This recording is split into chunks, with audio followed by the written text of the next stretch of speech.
బాధ కలిగేది ఏంటంటే ఎవడన్నా ప్రతిపక్షంలో ఉన్నప్పుడు అంటే అబద్ధాలు ఆడతాడు, ఏదో గెలవాలని మాట్లాడతాడు. కానీ వీడు అధికారంలోకి వచ్చినాక కూడా అబద్ధాలే. కనీసం నేను మిమ్మల్ని ఏమంటున్నా, ఇలా గెలిచిండ్రు, ఏదో ప్రజలు మిమ్మల్ని నమ్మి ఓట్లు వేసిండ్రు, నిజాయితీగా పాలించండి, ప్రజలకు ఇచ్చిన మాట నిలబెట్టుకోండి. అది ఇలా చేతగానటువంటి పరిస్థితి ఇలా కాంగ్రెస్ పార్టీది. వాళ్ళకి అర్థమైపోయింది, మేము ఇక ఇది ఇచ్చేటట్లేమో మాది కాదు అని వాళ్ళకి అర్థమైంది. అందుకే ఈ మధ్య కొత్త డ్రామా స్టార్ట్ చేసిండ్రు. ఏంటిది విన్నారా మీరు? 17కు 17 ఎంపీలు గెలిస్తే రాహుల్ గాంధీ ప్రధానమంత్రి అయితే మేము ఈ 6 గ్యారెంటీలు అమలు చేస్తాం. ఈ దేశంలో ఎవరినైనా చెప్తాడు రాహుల్ గాంధీ ప్రధానమంత్రి అవుతాడే.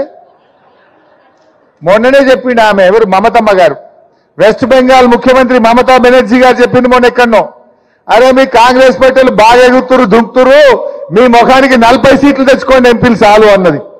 మీకు 40 సీట్లన్నీ వస్తాయా అన్నది మమతా బెనర్జీ గారు. అంటే 40 సీట్లు రాని కాంగ్రెస్ పార్టీ ఈ దేశంలో అధికారంలోకి వస్తుందా?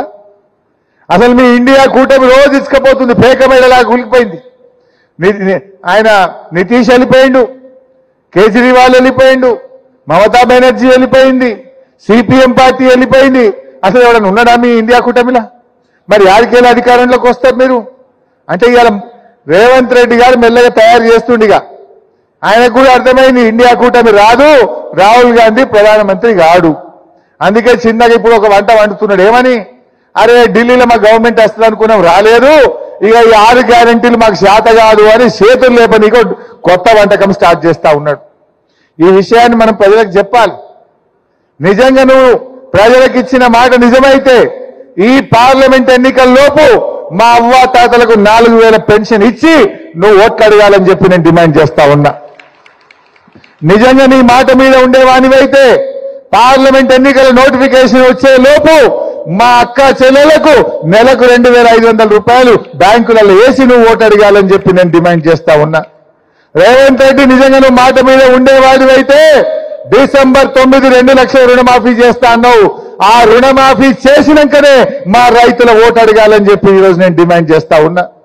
నీకు నిజాయితీ ఉంటే నువ్వు మాట మీద నిలబడు, కానీ అన్ని జూటా మాటలు మాట్లాడు. ఇవాళ కాంగ్రెస్ పార్టీకి అర్థమైపోయింది, అలవాటైపోయింది. ఇవాళ మార్పు మార్పు అన్నారు, ఏమైనా మార్పు వచ్చినా? అదే 2 నెలల్లో వచ్చింది, కొద్దిగంత మార్పు వచ్చింది. 6 లక్షల మంది ఆటో కార్మికులను రోడ్డు మీద వేసిండ్రు. 6 లక్షల మంది ఆటో కార్మికుల జీవితాలు మాత్రం ఆగం చేసి ఇలా మార్పు అయితే తెచ్చిండ్రు మీరు. ఇలా ఇప్పటికి 12 మంది ఆటో రిక్షా కార్మికులు ఆత్మహత్య చేసుకున్నారు. ప్రగతి భవన్ ముందు పోయి ఆటోను తగలబెట్టినటువంటి పరిస్థితి మనం టీవీలో చూస్తే బాధ కలుగుతా ఉంది.